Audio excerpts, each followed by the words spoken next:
Bonjour tout le monde pour une nouvelle vidéo. السلام عليكم. اليوم غادي ندويو على مهنة المندوب الطبي، غندويو على مهنة المندوب الصيدلاني، غندويو على شنو هو الفرق ما بين المندوب الطبي والمندوب الصيدلاني، شنو هما لي ريمونيراسيون ديال المندوب الطبي، شنو هما الآفاق ديال المندوب الطبي، وشنو هما لي le niveau requis pour être un délégué médical ou pour devenir un délégué médical. Tout d'abord, minimum, il faut avoir un bac plus 2. Un bac plus 2, que ce soit en commerce, que ce soit en économie, que ce soit en gestion, en informatique, tous les gens, euh, tous les options, ils sont valables pour faire le métier.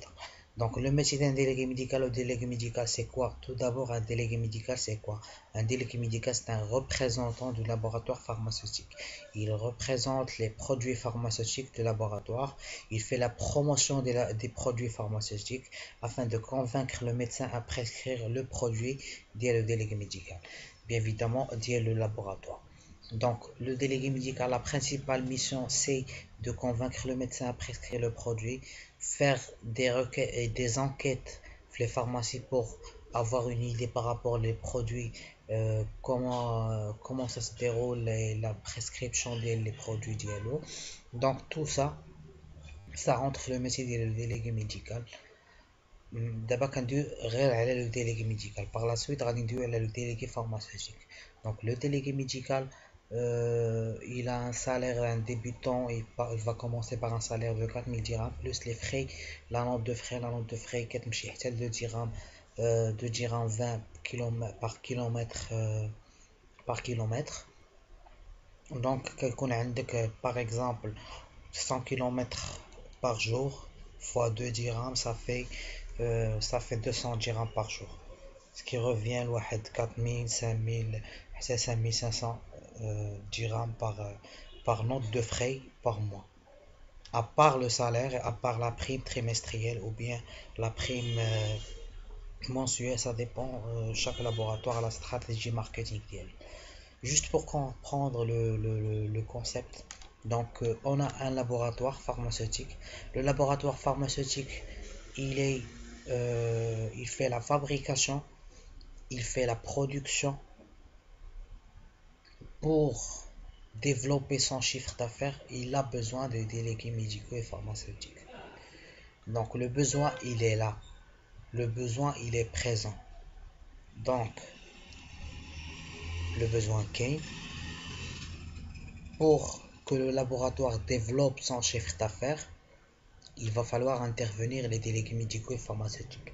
هذا المندوب الطبي اللي كيتسمى un représentant médical ولا كيتسمى un attaché à la promotion médicale ou bien un formateur scientifique et médical, c'est lui qui va développer le chiffre d'affaires du laboratoire par l'intermédiaire de la prescription. عنده un nombre bien défini, la moyenne de 12 visites par jour.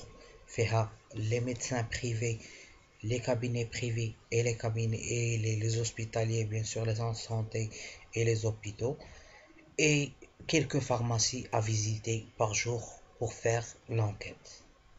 هذا le métier ديال المندوب الطبي. Le métier ديال المندوب الصيدلاني اللي هو c'est que le délégué pharmaceutique il a pour mission de passer des commandes et non pas de convaincre le médecin à prescrire le produit. هنا فين كاين الفرق. دابا كندويو على le délégué médical, le pharmaceutique, وما كندويوش على le délégué médical. Le délégué pharmaceutique, il est en train de faire la commercialisation des produits pharmaceutiques. Pas plus. Ça se limite à la commercialisation des produits pharmaceutiques. Donc, le besoin, il est là. Pour le niveau requis, c'est un niveau d'un bac plus 2. الناس اللي عندهم bac plus 2 كيف قلت لكم tout type toute option زعما tous les options, vous êtes éligible à faire une formation. Et bien sûr الناس اللي عندهم une formation في la biologie, الناس اللي عندهم une formation في la chimie, ils sont plus زعما كاين il trouve facilement les cours, il trouve facilement les notions de base parce que le délégué médical, tout d'abord, خاصنا نعرفوا شنو بغينا نديرو واش نديرو délégué médical, نديرو délégué pharmaceutique, شنو le profil ديالي, واش commercial ou là je suis quelqu'un qui a le savoir médical. Donc il faut se situer entre le métier des باغي ندير ou les exigences du marché. Alhamdulillah, sur le Maroc, il y a un besoin énorme de le métier. Donc, le besoin, il est là. Je vous encourage bien sûr qu'il y a des centres, il y a plusieurs centres. Je ne vais pas recommander le centre Jeune Pharma, je recommande tous les centres. Le but de Jeune Pharma, c'est de créer et de passer l'information Nestlé Paris-Niveau 2 ou délégué médico-pharmaceutique sur la chaîne YouTube Jeune Pharma. Donc, on va commencer par un cours qui s'appelle la pharmacologie. Donc, c'est quelques concepts de base à savoir. C'est pas quelque chose de très difficile. Donc, on va commencer tout d'abord par les généralités. La pharmacologie, c'est quoi? Donc, la pharmacologie, c'est l'étude des substances médicamenteuses et leur action thérapeutique et de leur emploi. Étude des substances médicamenteuses. Donc, il s'agit d'études concernant la structure chimique et les caractéristiques de liaison aux récepteurs. On a aussi l'action thérapeutique. C'est une action biologique bénéfique du médicament sur la santé de l'individu malade. L'emploi des médicaments concerne la posologie dosage et le mode d'administration du médicament oral, intramusculaire ou intraveineuse. Donc chaque médicament a trois dénominations. Il y a la scientifique ou chimique, ce qu'on appelle le principe actif. Par exemple, on a l'acide méthyl, propyl, phényl, propanoïque. On a la dénomination commun international. C'est un nom scientifique international, comme on peut dire, comme l'exemple de l'ibuprofène. Et on a aussi le nom commercial ou bien le nom de spécialité, c'est le nom commercial ou le nom de marque déposé par le fabricant. Bien sûr, le laboratoire, lorsqu'il y a une fabrication d'un médicament, bien sûr, un dépôt, le nom commercial le produit. Donc, que ce soit Advil, Brufen, Doliprane, tout ça, c'est le nom de spécialité. C'est le nom commercial. Maintenant, la pharmacologie, il y a deux choses. La pharmacodynamie, la pharmacocinétique. Là, il faut faire la différence entre la pharmacodynamie et la pharmacocinétique.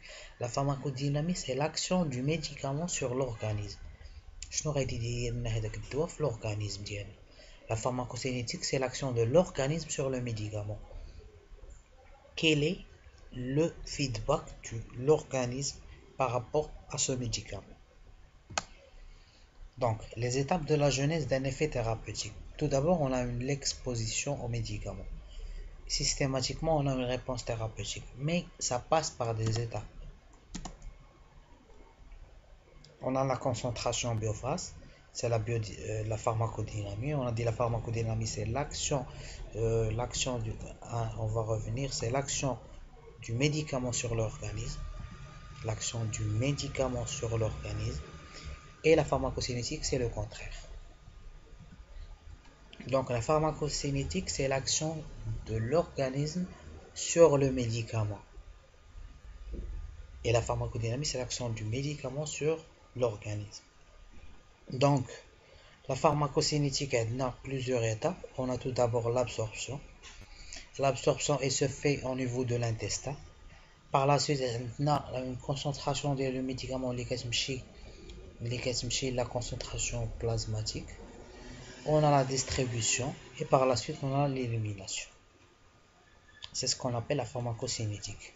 La pharmacodynamie, c'est que c'est l'action du médicament sur l'organisme. On a